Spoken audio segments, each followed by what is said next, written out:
Sveiki, mėlyjeji tinklalaidės klausytojai. Ką tik baigiau įrašinėti pokalbį su kolege vardu Saulė. Saulė yra taip pat kalbų mokytoja ir labai ilgalaikė kalbų mokinė. Ji yra pramokusi daug skirtingų kalbų, jų tarpe yra latvių, estų, suomių, švedų, vokiečių, prancūzų ir net maorių kalbos. Ir apie kai kurias iš jų mes šiandien pasikalbėjome. Taigi kalbėjomės apie latvių kalbą, apie estų kalbą, nemažai kalbėjomės taip pat apie maorių kalbą, apie kalbų mokymąsi, kaip galima žongliruoti daugiau nei viena kalba, to privalumus ir trūkumus, ką daryti, kai pradedame jausti, kad viena iš mūsų kalbų pradeda silpti ir kitas įdomias su kalbomis susijusias temas. Saulė jau metus gyvena Suomijoje, todėl jinai pasidalino taip pat įspūdžiais apie gyvenimą ten. Taigi, jeigu jūs norėtumėte išgirsti daugiau apie pačią suomių kalbą, parašykite komentaruose ir mes ateityje padarysime bendrą seriją šią temą. Taip pat, jeigu jūs esate aukštesnio lygio lietuvių kalbos mokinys, nepamirškite, kad galite prisijungti prie mano lietuvių kalbos kalbėjimo klubo. Veiklos dažniausiai vyksta antradieniais ir trečiadieniais, tačiau visą informaciją galite sekti mano tinklalapyje www.lithuanianwithpaulius.com. Nuorodą rasite ekrane ir taip pat nuorodą rasite serijos apraše. O kol kas aš jūs palieku su Saule ir mūsų pokalbiu. Gero klausimo.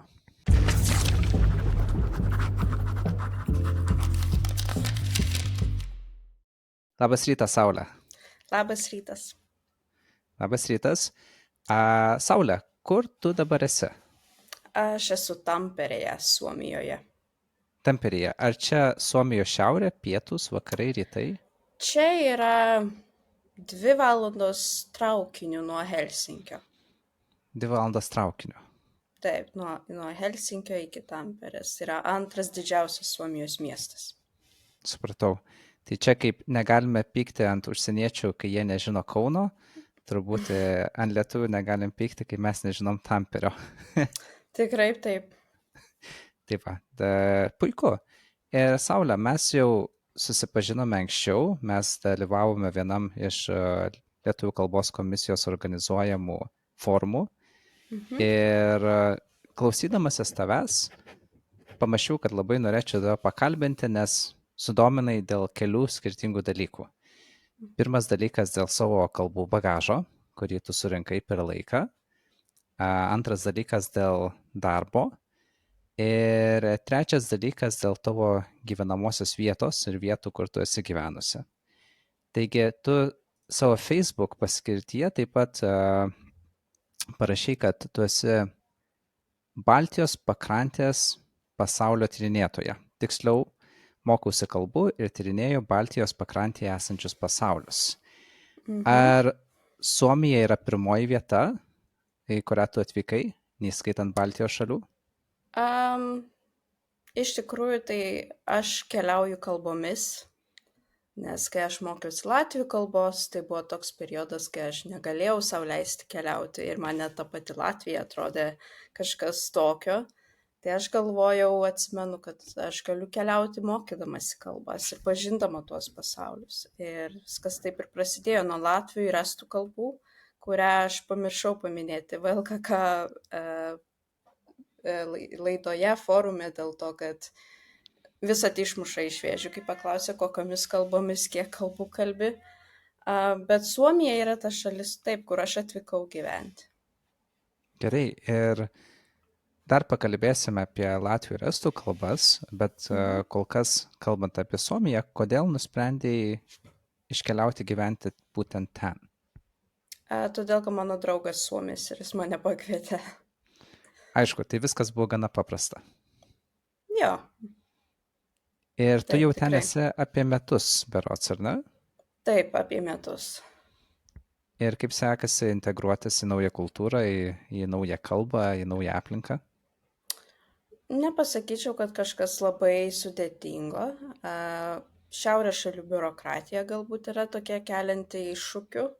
Ypač kai esi kaip mes kažkas, jie neturi tokio iš vis individualios veiklos dalyko.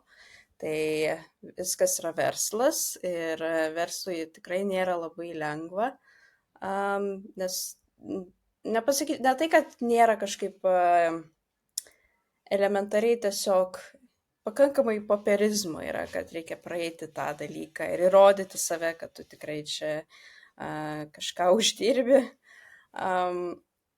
Tai tas dėl kalbos, tai aš mokiausi estų, tai suomių kalba kažkaip nelabai taip ir išgąsdino. Nors atsimenu, kad dar atrodydavo, kad čia be proto sunkiai kalba, bet kai pradedi mokytis, pastebi panašumų tiek su estų kalba, tiek su net lietuvių kalba iš tikrųjų. Yra kažkokių turbūt žodžių, kurie egzistuoja tiek lietuvių Ne tik kalboje. žodžių, Mhm. apskritai tas dalykas, kad yra kalbos, kur turi artikelius. Jos neturi tiek daug linksnių, bet jos turi artikelius. Ir lietuvių kalba yra iš tų, kur žmonės turi žiūrėti į žodžių galūnę. Nekalbant apie tai, kad čia aš nesu finougrų baltų kalbų ekspertė, bet ką aš esu bendravusi su baltistu iš Lenkijos, kuris rašo darbą apie ilietyvą, tai yra darban, mokyklon, šį Mhm. linksnį. Tai jis savotiškai net panašus savo galūnėmis, logika panašiai lietuvių kalba. Ir ne veltui, nes mes pasiskolinome tą linksnį, keletą linksnių iš finougrų kalbų. Bet yra ir be abejo žodynas, kuris yra panašus. Tai jerviai, jūra, jerviai yra ežeras, jūra yra jūra, mece yra nuo medis, reiškia miškas, tai tokių yra tikrai pakankamai daug baltiškų skolinių ir pas mus yra finiškų skolinių. Na, ta kultūrinė difuzija vis tiek vyko per Baltijos jūrą, ar ne? Su suomiais mes ir daug istorijos turime bendros, ar tai Iš karų, ar tikrųjų, ne karų, bet yra. tai, sakyčiau, yra Livonija, tai per Livoniją baltai kontaktavo, tai yra vienas, turi Latvijai savo lyvius ir ne vieninteliai finouгrai Latvijoje, kurie savo kalbas turėjo, per ten vyko mainai. O kitas dalykas, kad net buvo tokių teorijų, kad kažkur prie Maskvos, kadangi Maskva yra arba skolinys iš finų kalbų, arba iš baltų, kad ten kažkur gyveno tokios dvikalbės bendruomenės. Mhm. Tai net tokių teorijų mokslininkai buvo pateikę, taip rusų mokslininkai. Man blogai yra prastai su vardais, man Mhm. atrodo, Vladimiras Toporovas mokslininkas, kuris tą kėlė hipotezę, kad galbūt tokios bendruomenės egzistavo, kad baltai su finaugrais turėjo bendrų ryšių ir seniau. Na, Toporovas, man atrodo, vienas iš garsiausių turbūt lingvistų Rusijoje. Iš tos pusės, kad Taip, bent jau aš jį žinau irgi, o aš nelabai domiuosi jų lingvistais, taigi turbūt vienas iš tokių tikrai garsiausių. ir jis tikras Lietuvos draugas buvo, nes vis dėlto, kai sausio 13 buvo, tai jis grąžino savo Lenino premiją ir pasakė, kad jam nereikalinga jokia premija iš valstybės, kuri pateisina smurtą. O, tai vis dėlto kažkas, kas mane dabar paskatino daugiau pasidomėti šito asmeniu. Taigi, Tikrai yra YouTube, galima pasižiūrėti, jeigu dar yra, kuris tyrinėjo slavų, baltų folklorą, tautosaką. Tai tikrai žmogus labai didelį indėlį turi baltų kalbose, tyrinėjant baltų kalbas. bet nemanau, kad jis buvo tas žmogus, kuris pasiūlė baltos slavų kalbos grupės teoriją, ar ne? Man atrodo, čia kažkokie Jis mokslininkai iš turėjo, vakarų labiau. jis dirbo dažnai, man atrodo, su kolegomis. Man atrodo, buvo, kad kažkokia kitokia, kaip vystėsi, kaip ta baltų slavų kalbos, kaip jos atsiskyrė viena nuo kitos. Ir pagal tą teoriją prūsų kalba buvo paskutinė, kurie atsiskyrė nuo slavų.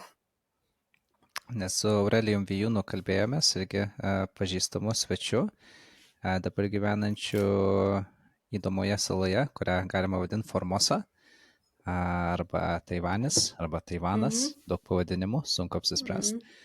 Ir vis dėlto mes diskutavome, kad yra daug kalbininkų, kurie atmeta šią teoriją, kai kurie priema, kad tai yra truputėlį ir politinis dalykas tuo pačiu metu.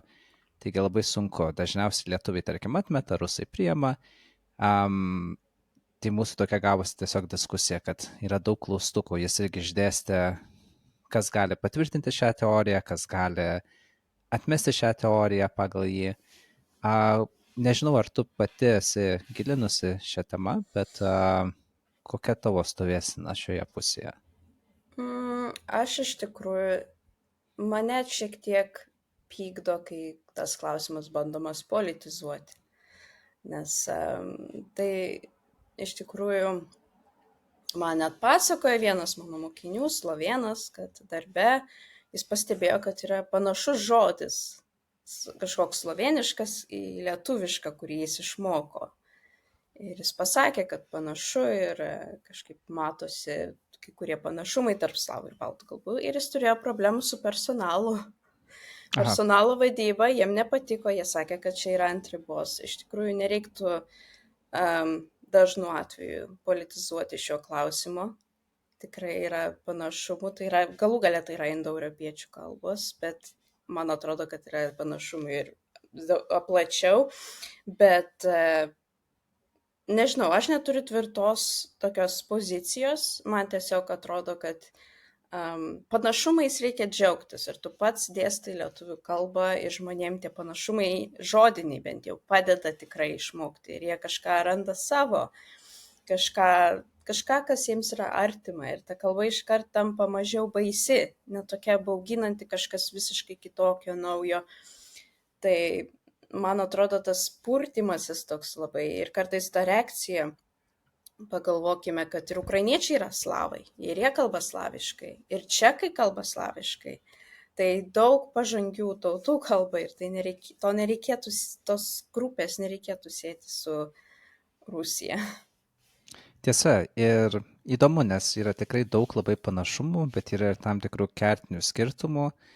Turbūt dėl to lingvistai, kalbistai, kalbininkai dirba, bandydami įsiaiškinti, ar galime vis dėlto sugrupuoti į vieną grupę, ar vis dėlto reikėtų atskirti. Ir tai labai įdomus tyrimo laukas yra.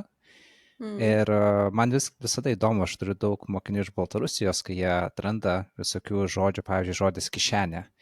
Sako, o, kišenė, kišenė, ar kažkaip kitaip Arba kaip truputėlį. lietuviškai yra sėdžių. Va, Tai visokie tokių tokie irgi. variantai. Jo. Tikrai yra tų panašumų ir be abejo yra, nes ir vienoje valstybėje labai ilgai buvau. Tiesa, tai yra difuzijos klausimas, žinoma, kalbinė difuzija, kultūrinė difuzija, gyvenimas šalia, bendravimas, mainai ir taip toliau. Viena valstybė su tam tikromis šio laikinėmis valstybėmis bent jau. Tai yra daug klausimų, bet kaip mes žinome, estai ir, tarkime, suomiai į bendrą grupę tikrai nepakliūna, bet net ir su jais randame bendrų žodžių, kaip jau ir minėjai. Taigi, Taip, tikrai. atvykus nebuvo tokio didelio šoko, nes tu mokysi jau estų kalbos, tai jau truputėlį buvai, jauteisi turbūt patogiau. Aš turbūt jauteisi kaip aš Ispanijoje po Portugalijos, kai mokiausi portugalų kalbą, Gali ar būt, kai ne? jau pagrindas kažkoks yra panašus, tiesiog ten jau ar žodžiai ilgesni, ar kažkas kitokio, bet suomių kalba, man atrodo, kad yra dar artimesnė lietuvių kalbai. Tai jeigu, pavyzdžiui, lygintume yra lietuvių ir latvių, latvių yra laikoma ta modernesnė, nors tai nereiškia, kad jie neturi kažkokių arhaiškų dalykų, kuriuos lietuviai yra praradę. Arba ir jeigu lygintume estai ir suomiai, tai suomių kalba irgi yra ta konservatyvesnė sesė. Ai, mat kaip. Ir Aha. taip, ir dėl to yra kartais, kad kažkokie žodžiai, kur estai jau pasiėmė kažką ar iš vokiečių, ar iš tarptautinio žodyno, kad pas suomius yra kažkas panašaus į mūsų, o tai tokių pasitaiko, tai tas iš tikrųjų miela. Ir skaičiau tavo straipsnį, nes jeigu gali dar trumpai papasakok visiems, nes man atrodo, tu turi labai daug skirtingų kepurių. Kartais jas keiti turbūt. Kiek žinau, tu esi lietuvių kalbos mokytoja, tu turi savo blogą, taigi esi taip pat ir rašytoja. Kas dar, kokiu dar kepurių tu turi? Nes aš turbūt visų jų nespėjau sugaudyti taip pat. Čia labai toks komplimentas, ačiū. Tai aš kuris laikas vertėjau, dabar šiek tiek esu užleidusi šią veiklą. Toks buvo nuotykis, kad 2019 metais, kai aš dar tik mokiausi latvių kalbos, man parašė vienas Latvijos literatūros agentas, jie turi savo labai stiprią literatūros agentūrą Ir jis manęs paklausė, ar aš esu vertėja, kuri mokosi latviškai. Aš pasakiau, ne.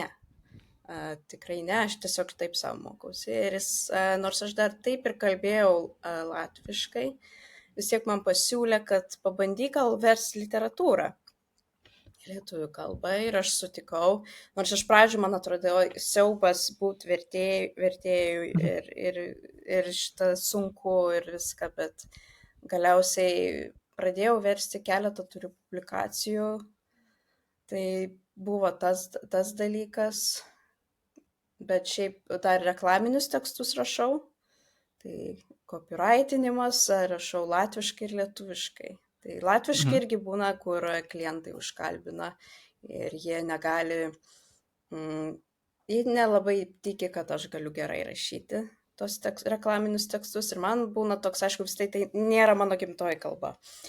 Bet tada parašau ir būna, kad ištaisau latvių tekstus. Tai mano toks jo viskas su tekstais, bet iš tikrųjų jo, kaip tu sakai, daug kepurių, daug veiklų, taip sakant, kažką vis veikiu su tom kalbom. Ir klausimas dėl latvių kalbos, nes aš manau, ar tai buvo trečia kalba, kurios mokėsi? Man atrodo, kad tai buvo ketvirta. Ketvirta po Nes prancūzų. mokykloje mokiausi vokiečių, anglų, prancūzų. Tada latvių buvo šiaip tokia istorija, tai buvo 2018 metai, vasario 16, šimtmetis. Ir kažkaip aš tuo metu apskritai buvau sutrikusi savo gyvenimą, nežinau, kažkaip man atrodė, kad viskas eina per niek, būna tas jaunystėje tas laikas, kad ne vien jaunystėje. Jo, viskas eina per niek, ką tu darai su savo gyvenimu ir man buvo tas laikas ir kažkaip dalyvau vasario 16 šventėje ir buvo labai daug žmonių tą dieną, labai tikrai masės srovės žmonių tiesiog judėjo skirtingom pusėm ir aš kažkaip užstrigusi, tai pasižiūrėjau į Latvijos ir Estijos vėliavas ir pagalvojau, reikėtų pabandyti jų pramokti. Aha. Ir taip ir atsirado latvių kalba, bent jau latvių buvo ta pirma, kadangi aišku, kai tu įsijungi kokį nors PDF failą ir ten yra lyginimai, ta kalba iš karto tave užkalbino. Aš mačiau tavo lietuviškame bloge, nes tu rašai tiek lietuviškai, tiek angliškai. Man atrodo, jeigu tavo Facebook profilį kas nors patikrintų, rastų nuorodas į abu blogus. Lietuviškame bloge tu rašai apie lietuvių, latvių ir žemaičių, tokį kaip bendrą žodyną. Taip, čia angliškame buvo. Čia angliškame buvo vis dėlto. Jo. Tai va, ir aš skaičiau ir aišku, smagu yra pasijuokti iš įdomių žodžių. Net, aš nieko prie žemaičios neturiu, tiesiog kartais koks nors žodis būna, tiesiog pralinksmina iš gerosios pusės. Taigi buvo labai įdomu. Taigi, kiek aš žinau, kiek matau, tu taip pat ir žemaičių kalba arba tarme domiesi taip pat.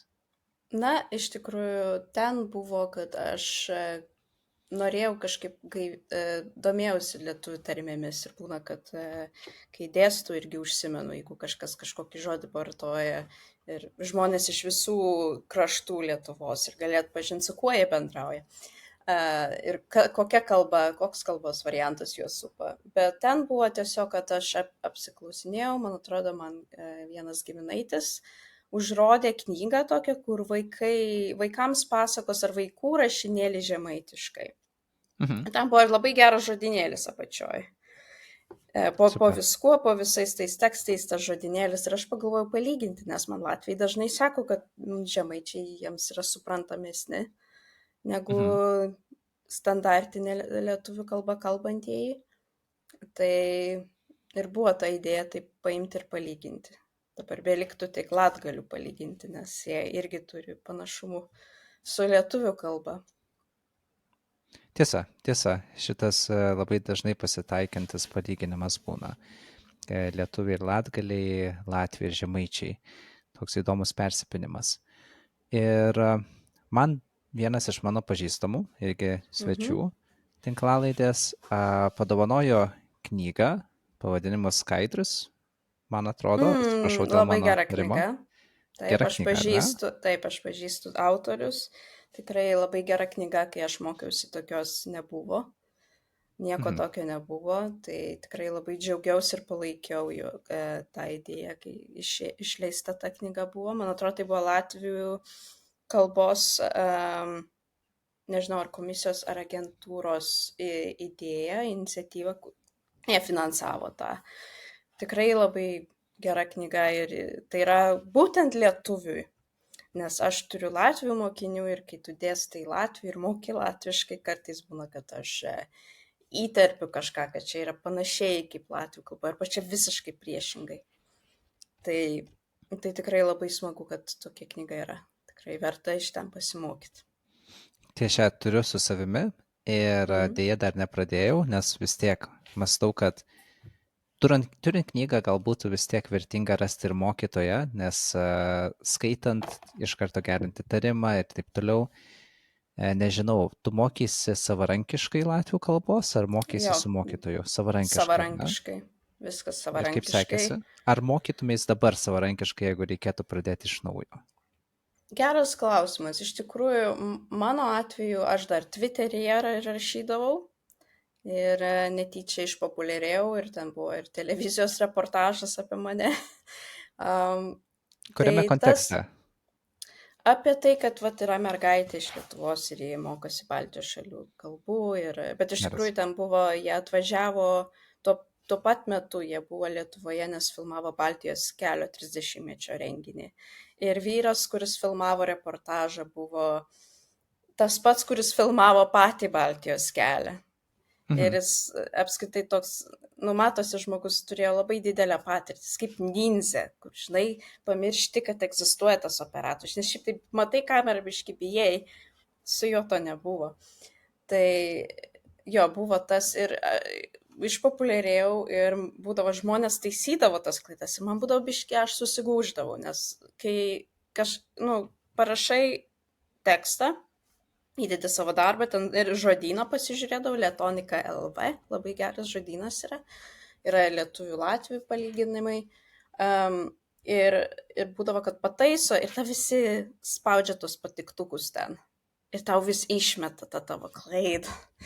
Tai su mokytoju yra tas, kad tu gauni saugią erdvę daryti tas klaidas ir tave pataiso tas mokytojas ir viskas lieka tarp grupės ribose tarp jūsų.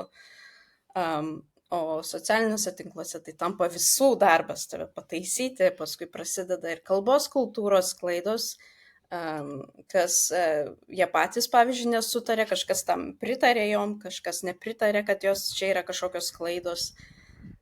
Tada prasideda diskusija ir tu tiesiog galvoji, ką aš čia padariau ir pradedi save kaltinti. Tai iš tikrųjų, bet savarankiškai kas buvo, tai ir aš manau, kad kiekvienas lietuvis ir kiekvienas latvis gali savarankiškai pramokti. Todėl, kad užtenka susirasti terpę, kur ta kalba yra ir tu tiesiog pakankamai klausai ir ilgainiui tai atrodo kaip papildomas dialektas kažkoks, kur tu prie jo pripratai tiesiog. Tai ir ko tu klausydavaisi anksčiau, kai mokysi? Aš klausydavaus radio laidos PCLV. Visi latviai sužino, kad aš klausydavaus jų ir mokydavaus jų kalbą. Sakau, bet mano latvių kalba tokia prasta. Žinias pasižiūrėdavau, bet šiaip tai, sakau, Twitterį sėdėdavau, skaitydavau jų tweetus, ką jie rašo. Ir visus ir memus, ir viską, kas buvo įdomu. Viskas, kas buvo įdomu, dėl to paskui susidarė ir buvo situacija, kai iš tikrųjų iš literatūros išmokdavau, kaip yra koks nors virtuvės terminas, kažkas tokio, nes tiesiog vien fokusavausi į tas kalbos terpės erdves, kur man yra įdomu. Ir tada tu tiesiog randi save toje kalboje. Randi, kas tau įdomu, ką tau ta kalba gali suteikti, kokių žinių naujų. Tai tokių dalykų visokių iš tikrųjų. Ir kai mokysi latvių kalbos, jeigu mokysi savarankiškai, ar bandėjai ieškoti mokytojo, nes pavyzdžiui, aš buvau užsukęs į iTalki. iTalkyje aš ir pats dėstau kartais ir dažnai mokytojų pasiieškau. Ir tiesiog iš įdomumo įsivedžiau latvių kalbą.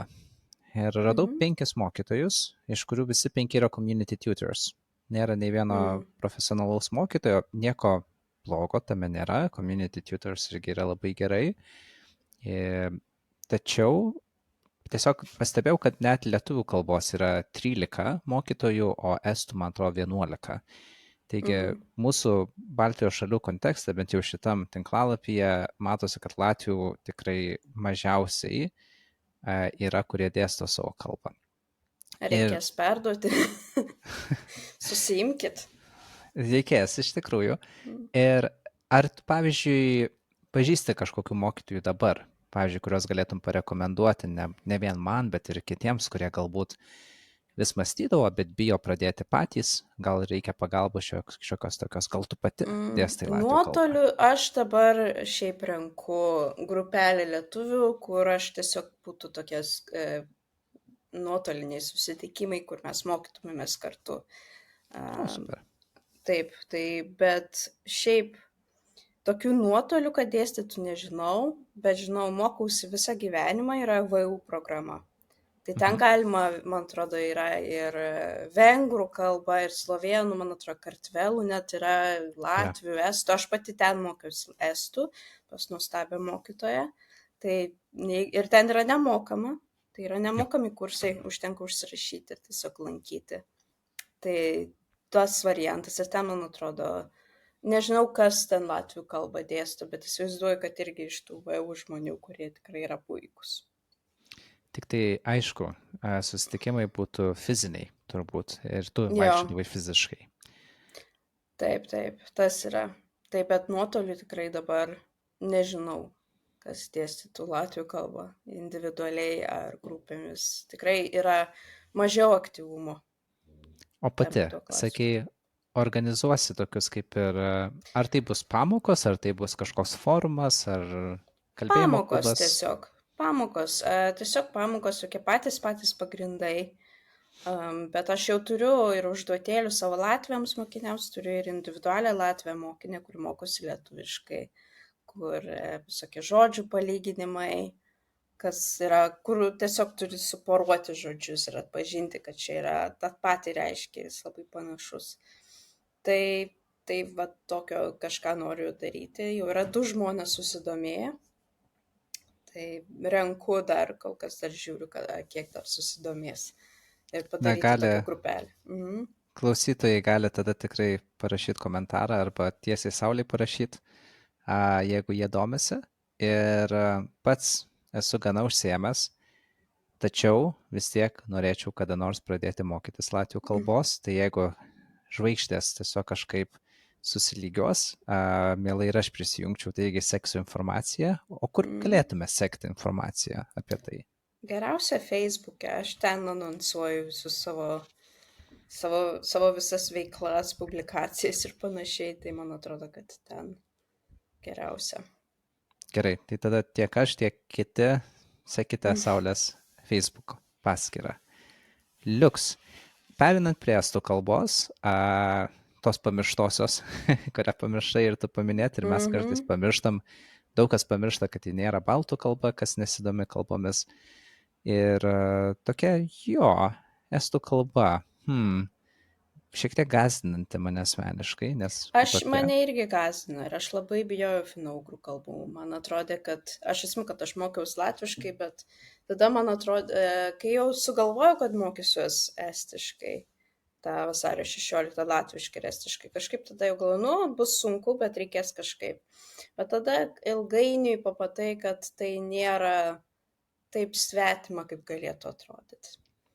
Man, pavyzdžiui, aš įžeidžiu kiekvieną estą, kaip pasakau, kad man vokiečių kalba buvo pati sunkiausia.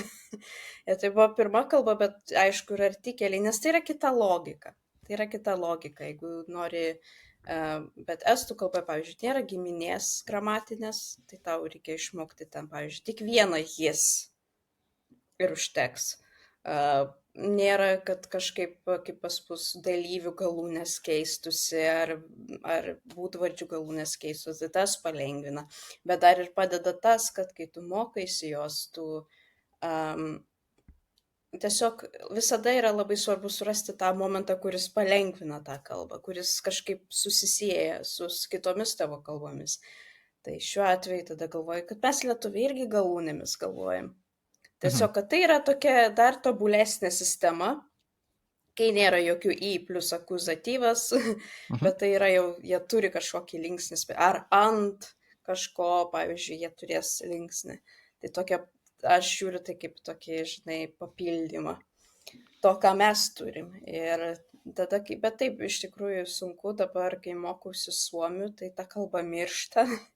Mhm. Nes tai vis dėlto yra panaši kalba ir būna, kai perplauki keltų Baltijos jūrą iš Helsinkio į Taliną ir tada žiūri tos ženklus ir jau galvojasi tau suomiškai.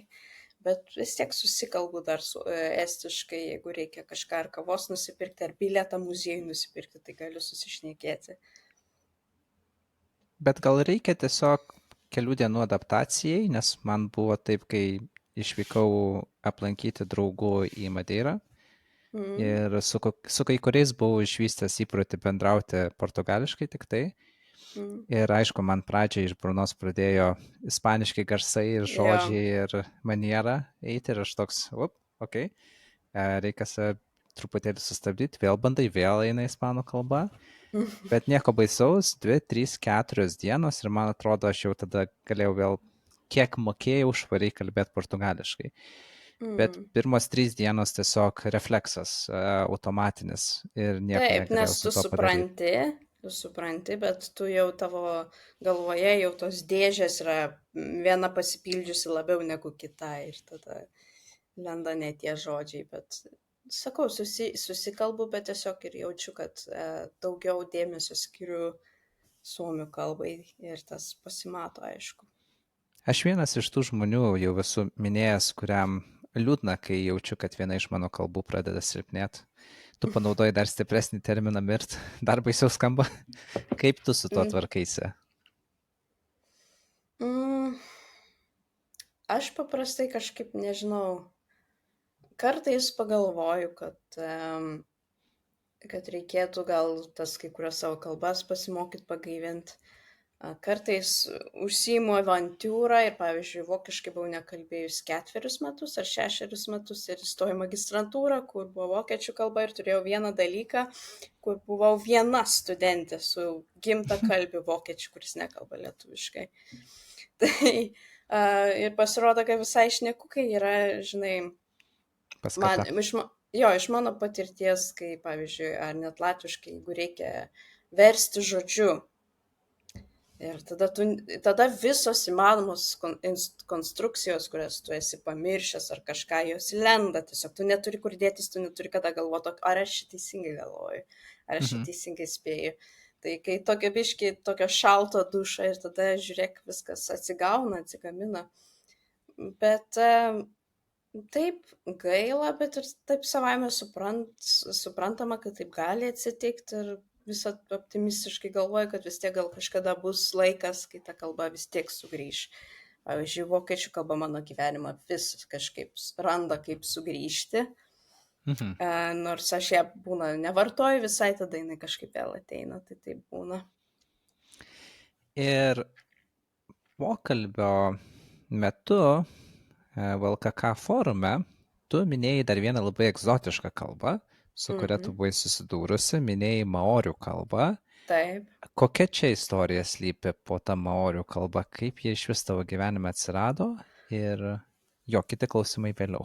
Daug turiu Buvo klausimų apie tai. buvo du aspektai. Vienas aspektas, aš sužinojau, kad valų, tai Velso, valų kalba yra ta kalba, nes aš mokiausi tuo metu švediškai. Ir tai yra kaip ir vokiečių kalba antras veiksmažodis, antras tarinys. Ir aš sužinojau, kad yra kalbų, kaip pavyzdžiui, valų kalba, kur yra pirmas veiksmažodis. Nuo veiksmažodžio prasideda sakinys, turi prasidėti. Ir man buvo tai labai įdomu. Ir aš tada tyrinėjau ir žiūriu, kad mauriai irgi skaitosi viena iš tų. Tai tas buvo, o kitas dalykas, aš norėjau kažko visiškai naujo, kažko visiškai egzotiško ir kas būtų Ir labai džiaugiuosi, kad aš to norėjau, nes tada supranti, kiek daug eurocentrizmo yra pareiškimuose, kad mūsų kalba ne tik lietuvių, čia ir suomiai, ir islandai, kas tik nori, jeigu tik anglakalbiai kažkokiam sunku, tai čia ir sunkiausia kalba pasaulyje. Arba neturėjau šiaip klausimų dėl to, kad pirmas veiksmažodis, nes man tai atrodė, kad jų kalbos dalys yra ne tokios kaip pagal lotynišką sistemą aš žiūrėčiau, jos yra šiek tiek kitokios. Bet tai taip ir atsirado, kad tiesiog norėjau kalbos, kur viskas prasideda nuo veiksmo ir kalbos, kuri būtų kažkas naujo iš kito pasaulio krašto. Ir žmonėms, kurie nematė Moanos, kitų stereotipų apie maorius, vis dėlto gal galėtume papasakoti, kur ta maorių kalba yra kalbama, kurioje pasaulio dalyje. Tai yra Naujosios Zelandijos kalba. Galima sakyti, kai kurie vadins čia buvių kalba, bet iš tikrųjų mauriai ten atsirado kažkiek anksčiau negu anglai ir jie ten vykdė genocidą prieš vietinius kitus, kurių nebėra. Tai taip yra Naujosios Zelandijos kalba ir aš turiu labai gerą šiaip knygą. Pakeha, tai yra europiečių kilmės Naujosios Zelandijos gyventojas ir ten rašoma, dabar neprisiminsiu autorės vardo pavardės, apie tai, kaip jie sugyvena per metus ir kokia yra ta demografija jų, bet iš tikrųjų pastaraisiais metais Naujoji Zelandija, ta Kiwi, jie gana išreikštai vartoja tos maoriškus žodžius. Pavyzdžiui, emailą gali rašyti kiaura, tai arba kiaura, tai labas, visokių tokių terminų, kur jeigu skaitysi. Skamba kaip kiek valandų ispaniškai. Bet tai reiškia būk sveikas. Būk sveikas, ar ne? Būk sveikas. Taip. Ir irgi tas yra įdomu, kiek pasaulyje kalbų, kur tas pasisveikinimas yra kažkas su tuo, kad sveikata. Pavyzdžiui, mes lietuviškai sakom ir Latvijai sveikas, tarsi konstatuojame, kad mes radom sveikas gyvas. Sveikas gyvas. Jo, o mauriškai yra, tai būk sveikas. Ir taip pasisveikina. Tai, ir jo. Įdomu, nes aš turiu šiaip keletą mokinių, porą iš Naujosios Zelandijos. Vyras yra amerikietis, gyvenantis Naujojoje Zelandijoje, bet jo žmona yra Kiwi. Ir tikrai labai įdomu. Ir tačiau aš nevedu pamokų jai, aš vedu pamokas jam. Tačiau jie planuoja ateityje galbūt atvykti į Lietuvą ir taip toliau ir nusprendė mokytis kalbos. Tai va, ir įdomu, mes niekada su jais nesikalbėjome apie maorių kalbą ir aš nežinojau, kad jie atvyko į Naująją Zelandiją šiek tiek anksčiau nei anglai. Klausimas iš karto tada, iš kur jie atvyko? Iš salynų? Jo, iš salynų. Nes yra ir Havajai kalba, gimininga kalba. Pavyzdžiui, aloha visi žino, aroha būtų maori kalba. Ir tai reiškia, man atrodo, rūpestį, ne meilę, bet rūpestį. Tai kažkas panašaus. Jo, iš salynų. Jie buvo tokie užkariautai, jie buvo geri laivų meistrai, turėjo savo... nežinau, ar kanojomis būtų galima pavadinti, turi jie savo... Tokios šiek tiek ilgesnės, turbūt, negu kanojos, kiek atsimenu, ar ne? Jo, tai jie turėjo savo stiprybių. Tai jo, jie atvyko jie neklystų panašių metų, bet kažkiek anksčiau. Bet aišku, tai yra laikoma tokia autentiškesnė Naujosios Zelandijos šalis. Ir šalis turi pavadinę Aotearoa, kas iš tikrųjų maorių kalba reiškia tik viršutinę salą, nes Naujoji Zelandija nėra vientisa sala, ta viršutinė yra Aotearoa. Ne, aš teisingai atsimenu. Tai jo, bet ta kalba jos vis daugiau anglų kalboje. Pavyzdžiui, jie turi tokį labai gražų žodžiai whānau. Ir tai yra kaip šeima, bet ir kaip tavo gentis, kaip tavo žmonės. Tai yra Mhm. šeima, tavo, įskaitant tavo pasirinktus žmonės, su kuriais tave kažkas sieja. Tai tą Kaip žodį, pavyzdžiui, artimieji galbūt, ar ne? nebūtinai artimieji, labai sunku paaiškinti. Tai gali būti žmonės, kurie net tave stebi ir pritarė tau kažkaip tavo. Mhm. Tai tas žodis, jis kartais gali atsirasti anglų kalboje, jeigu žiūrėsi socialinius tinklus ar kažką, arba jeigu jie rašo ten ar tekstą kokį nors, ar mokyklos pavadinimas koks nors, ar dar kažką, tai tos kalbos jie drąsiau ją priima. Nes buvo laikas, kai nenorėjo pripažinti ir mauriai skaitėsi kaip tokia pavojinga tautinė mažuma, kurie ir kriminalai, ir pajamos žymiai mažesnės. Ir tai toks sudėtingas variantas. Na, tie, kurie stebi futbolo varžybas arba nestebi futbolo varžybų, bet mato vaizdo įrašus kartais, turbūt tikrai yra matę maorių pasisveikinimą, kas irgi turbūt Mm, yra labai televizuotas dalykas, bet mm. vien iš to mes galime suprasti, kodėl galbūt kai kurie galėdavo jų bijoti. Nors aišku, Taip, be abejo, jie turi tą jų mm, ar haką atliekamą. Tai tiesa. haką, tai paprastai ir turbūt matė žmonės, bent kažkam parodė, kur protestuoja Naujosios Zelandijos partija, kuri yra Maurių partija. Tai yra sukurta tam, kad tave šiek tiek išgąsdinti, tai yra toks pareiškimas.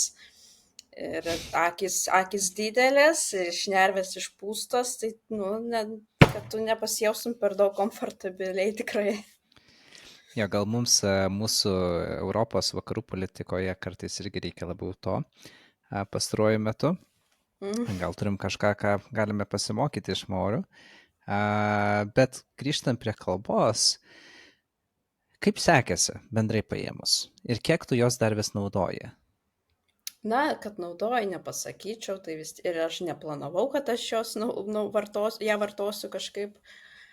Aš radau tokią Maori Made Easy, tokią, neatsimenu autoriaus, tokia žalia knygutė, stora gana. Tai labai protingai suformuluota knyga, kur yra darbo dienomis ir savaitgaliui kryžiažodis su žodynu. Tai tikrai sunki kalba. Tai yra dviskaita turi, mes turim judo būdo, ten viskas yra dviskaita, tai tos lentelės išsipučia. Oho, Dar lentelės išsipučia, kai yra įtraukusis mes ir išskiriantysis mes. Įtraukusis jūs, išskiriantysis jūs, tai pavyzdžiui, mes ir tu, arba mes be tavęs. Mes be tavęs. geras. Jo, tokie variantai. Jie nėra kažkokia retenybė ar unikali mauri savybė, yra kalbų, kurios tą turi ir jų yra daug. Bet man tai buvo pirmas susipažinimas. Arba, pavyzdžiui, kaip lietuviškai, jeigu yra neigiamas variantas, tai yra kilmininkas arba genityvas, ten keičiasi daugiskaita. Arba jeigu yra neigiamas sakinys, visiškai kažkaip sakinio struktūros keičiasi visuose laikuose ir keičiasi skirtingai. Tai man tie Oho. dalykai tokie buvo ir aš atsimenu. Bet man buvo įdomu ir aš kuris laikas, sąžiningai kiekvieną savaitę prisėsdavau, keletą dienų užduočių padarydavau. Ir man tiesiog buvo įdomu prisiliesti prie to, kažkas tokio visiškai naujo. Toks netikėtas panašumas buvo, kad, pavyzdžiui, kai jie turi, pavyzdžiui, žodis televizorius, ir kaip lietuvių kalboje jie bando, kai nori pakeisti kažkokį, pavyzdžiui, parkingą, tai yra automobilių stovėjimo aikštelė, grandinę. Tai mauriai irgi turi tą patį. Jeigu jie kažkokį anglišką žodį nori pakeisti, jie keičia į žodžių grandinėlę. Ir tas pats televizorius, aš atsimenu, kad buvo žodžių grandinėlė ir aš galvoju, aš niekada šito neįsiminsiu. Bet buvo ir tokių žodžių, kur yra skoliniai iš anglų kalbos. Pavyzdžiui, manga, tai yra mountain, kalnas. Mhm. Tai jie Mhm. turi tokių irgi, kur yra iš anglų. Arba turi jie savo kalendorių šiaip jau, bet jeigu yra kalėdos, ir man būdavo labai įdomu, kai, pavyzdžiui, išmeta ten mauriškai kalėdų žodynas, maurių kalbos ir ten, aišku, yra barbecue, nes kitas metų laikas barbecue, ten viskas paplūdimys tokie visiškai. Bet, pavyzdžiui, jeigu pasveikinti, sakai, Merry Krihimete, Oho, Merry geras. Christmas. Taip, tai jie turi tokių senų nusistovėjusių skolinių.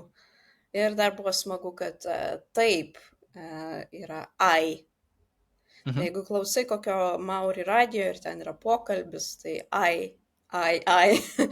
Tai toks taip yra mauriškai. Tai tikrai buvo labai įdomu ir tas pažinimas toks kitokios visiškai kalbos. Tas ai skamba labai piratiškai, jeigu iš tikrųjų. Jo, Ai. Jo, iš jo, tikrųjų. Bet yra tas dalykas, kad turiu pripažinti, kad kai mokiausi, kai galvoji apie kokias nors, kai tau pasako vietinės kultūros, tai tu įsivaizduoji tą tokią tradicinę kultūrą, pavyzdžiui, haka, arba tatuiruotės tas, arba pasisveikimas su nosimis. Ir tu pamiršti, kad tai yra dalis dabartinio šiuolaikinio pasaulio. Ir tu randi mauri kalbą šlagerius, popsą, Aha. hip-hopą, viskas kaip turi būti. Tai yra kalba, kuri egzistuoja dabar. Bet tu, aišku, kaip europietis, kuris niekada nesusidūręs ir tau skamba čia taip egzotiškai, tai tu nesitiki, kad surasi kažką tokio labai šiuolaikiško, bet turi tikrai ją. Jo, čia kaip ir minėjai, tas etnocentrizmas iš dalies. Vis dėlto Tikrai mes, taip. kai mes nežinome arba mažai ką žinome apie tam tikrą kultūrą, tik keletą stereotipų, kartais galime net truputėlį nusivilti. Pavyzdžiui, iš kitos pusės žiūrint, man teko gyventi Honkongė metus ir aš girdėjau daug istorijų, kai honkongietės merginos jaunos būdavo sugniuždytos po vizito į Paryžių, nes įsivaizduodavo, kad Paryžius čia bus wow, kažkas tokio kaip iš atvirutės. Pamatydavo Paryžių šiandien tarkim, vietomis purvinomis gatvėmis, gal tas ir Eifelio bokštas netoks didelis, gal visi vyrai netokie gražus. Ir būdavo iš tikrųjų labai didelis šokas. Tai Čia man priminė, kaip mūsų viena dėstytoja pasakoja, aš studijavau politikos mokslus bakalaurą ir aš atsimenu, kad ji kažkaip mokėsi Irane. Ir ten dėl cenzūros buvo prieinamas vienintelis kanalas prieinamas Fashion TV. Ir tos mergaitės, jos galvodavo, kad vakaruose taip moteris visą laiką ir atrodo, makiažas ir visi tie rūbai. Ir ji kažkaip pasakojo, kad ji kaip vakarietė, vakarų pasaulio atstovė, turėjo mokytoja paprašė paaiškinti, kad vakarietės moteris visą laiką taip neatrodo, kad nesideda tiek makiažo kiekvieną dieną arba jeigu eina į darbą ar studijuoja, ar visai ant aukštakulnių nevaikšto viską, tai tas jo, kai tu girdi kažką apie tą kultūrą ir jų atveju tai vienintelis, ką jos galėjo, kas buvo prieinama, tai aš įsivaizduoju, kad tikrai gali. Bet Paryžius, man atrodo, daug kam būna šokas. jo, man atrodo, čia tiek lietuviai, tiek honkongiečiai, tiek ir kas nors kito, kas turi kažkokių tokių teigiamų fantazijų kartais, čia kaip aukšti standartai iš esmės, ar ne, kai turi aukštus Pats standartus prieš blogiausias filmą. dalykas keliaujant. Arba Keliaujant, einant bet kur. Man buvo, kai Veneciją vaikystėje aplankiau, aš irgi galvojau, kad čia bus, o tada kažkaip pamačiau, tai Gal ir nebuvo. žmonių per daug, ir tos jūros Jo, gėrybės jo. netokios skanios, ir tie kanalai Ir, tokie kažkokie ir netokie, kaip maniau. filtrų nėra, nuotraukų, nėra efektų. Tai Mhm. Tai va. Ir dar truputėlį grįžtant prie kalbų, norėjau tavęs paklausti, kadangi tu kalbi daug kalbų ir esi praeitie mokysi daug kalbų, ar turi kažkokią kalbų mokymosi rutiną? Pavyzdžiui, aš visą laiką iki dabar bandau žongliruoti dviejomis kalbomis, kai jų mokausi, tiesiog suprantu, kad nesu turbūt tas žmogus, kuris gali tai daryti ir būti patenkintas. Turime, aš galiu tai daryti, bet aš nebūsiu patenkintas rezultatais nei vienoje. Gal tu radai kažkokį magišką sprendimą ir gali pasidalinti juo? Aš sakyčiau, aš kalbų mokausi gana chaotiškai, bet mano svarbiausias dalykas man yra tai rasti kasdienybėje būdų, kaip įtraukti tą kalbą. bandyti skaityti apie tai, kas man yra įdomu. Arba net žaisti Sims 2 irgi man padeda suomiškai, labai pildo žodyną, labai greit, nes aš nejaučiu, kaip tas žodynas auga. Tai Aha. kai randi tokių dalykų, metodų, kurie tau... Nes aš, pavyzdžiui, aš irgi stengiuosi nesimokyti vienu metu 2 kalbų. Arba būna kartais, kad vieną kalbą jau moki, bet kita tiesiog elementariai čia kaip kanalai, kaip bėgius junginėt, aš taip įsivaizduoju. Yra bėgių, kur tu jau daug kartų vartoji tas kalbas nuo vienos prie kitos, ir tu jau pripranti, tau jau viskas persijungia tvarkingai, ir yra kur kažkoks naujas, ir tada tau pradeda maišytis, nes tu dar neįgūdęs jų atskirti. Bet pats geriausias dalykas, kas, kaip sakau, veikia, yra, kai tai yra, tu nejauti, kaip tu mokaisi. Tai tiesiog aš visą prisimenu, kai aš dalyvau Lenkijos ambasadoje, buvo renginys apie rasų kapines. Ir ten buvo mokslininkai, lietuviai ir lenkai. Ir jie naudojosi vertėjo paslaugomis, kai publika užduodavo klausimus. Bet vienas su kitu jie kalbėjosi, kas lenkiškai, kas lietuviškai, savo kalbomis. Ir jie suprasdavo viską, nes jie apie tas kapines daug kalba. Tai yra jų sritis. Jie tą žodyną žino. Ir man atrodo, kad kai randi kas tau yra įdomu. Ir aš stengiuosi ir su savo mokiniais, kai dirbu kažką, jeigu jiems kažkas yra įdomu, tai pabandyti kažką surasti apie tai, nes kas jiems įdomu, nes tai jie įsimins, jie labiau įsitraukia. Ir kaip pats mokaisi, irgi tas pats, kai, arba latviškai, atsimenu, kai dar, sakau, virtuvės žodyno beveik neturėjau, bet skaičiau apie, ieškojau bakalaurinio temos ir skaičiau apie sovietmetį, sovietinę okupaciją, nacistinę okupaciją, mokslininkų darbus. Ir man tai buvo labai įdomu, dėl to, kad tada aš esu labiau įsitraukus ir aš atpažįstu, arba jeigu žaidi kokį žaidimą, aišku, kai yra mažos kalbos, yra sudėtingiau, dėl to yra labai svarbu, kad ir visokie žaidimai integruoti tą kalbą kiek įmanoma platesniu masteliu, nes tai žmonėm padeda. Kai jie gali nejučia mokytis tos kalbos. Pavyzdžiui, jeigu yra koks nors žaidimas, kad jeigu šitą paspausiu, o ne šitą, iš pradžių tai yra vizualus atskirimas, kad čia yra kažkokios 2 frazės. Bet jeigu paspausiu šitą, tai bus blogai. Jeigu paspausiu šitą, bus gerai. Ką tai reiškia? Ir tada pamažu tu supranti, koks ten veiksmas nuo to vyksta. Tai man asmeniškai, sakau, yra svarbiausia tiesiog rasti, kas toje kultūroje, kas ta kalba man yra įdomu. Ir tada tas žodynas pildosi, aišku, jis ne iš karto išsilieja, ne iš karto pradedi kalbėti. Ir labai svarbu suprasti, kad tas tylos periodas yra normalu. Kai negali kalbėti, jau supranti, bet kažkuris laikas ir nereikia savęs, ne tai, kad tu netalentingas, ar tu kvailas, ar kažką. Tu tiesiog, tu kaupi savo galvą ir vieną dieną tu prašneksi ir įsidrasinsi ir tau atsakys, tave supras. Ir tada nuo ten viskas rutuliojasi. Jo, yra tie etapai, kaip sakai, tylos periodas, kurį aš dažnai bandau praleisti ir tada iš manęs juokiasi žmonės. Niekada nepamiršiu, kai atvažiavau į Ispaniją ir pirmąją savaitę su draugėjame į Tango Belongą, radome vietą, kur pašokti galime ir ten buvo daug argentiniečių. Ir aš tuo metu kalbėjau tik portugališkai ir jau buvau pradėjęs mokytis ispanų kalbos, ten biški su mokytoja, biški su programėlė. Ir galvoju, reikia pabandyti, pabendrauti. Tai iš manęs taip linksmai ir saldžiai pasijuokė. Nežinau tiksliai iš ko, bet turbūt buvo iš daug ko. Bet manau, kad tai irgi yra svarbu, nors ir yra tas tylos periodas, kai gali vis tiek pabandyti kažką pasakyti arba kažkokį mini dialogą apturėti. Gal kiti žmonės man nepritartų, bet man tiesiog linksma eksperimentuoti ir gauti grįžtamą į ryšį. Aišku, jeigu iš tavęs žmonės juokiasi, turbūt dar kažką darai tikrai negerai. Bet tada tai gali patobulinti su laiku. Vis tiek gauni grįžtamą į ryšį. Ir tada vis tiek tas grįžtamasis ryšys, aš manau, kad yra naudingas. Po to kitą kartą kalbi, gal kitą grįžtamą į ryšį gauni. Dar man atrodo yra tas, kad taip tavęs negniuždytų, nes yra ir jautresnių žmonių ir panašiai tada užsiveria, bet surasti savo, kaip sakant, fanų, su kuriais tu drįsti klysti.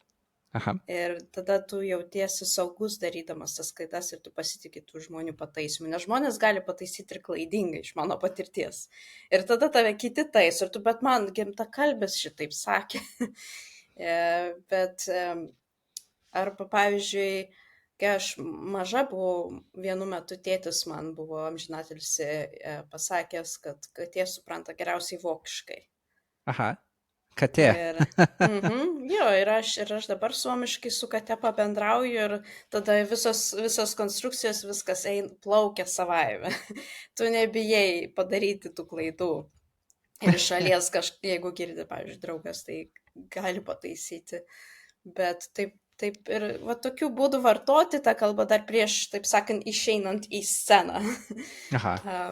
Ir su savo artimu rateliu, su savo patikimais žmonėms, su mokytojus, paskui gali su gyvūnėliais kalbėti, gali bandyti su savim pakalbėti, irgi labai geras metodas įsidrasinti. Ir nes būna, pavyzdžiui, žmonių, kur tarimo drovis ir labai tyliai kalba, tai irgi tą motoriką šiek tiek pažadinti.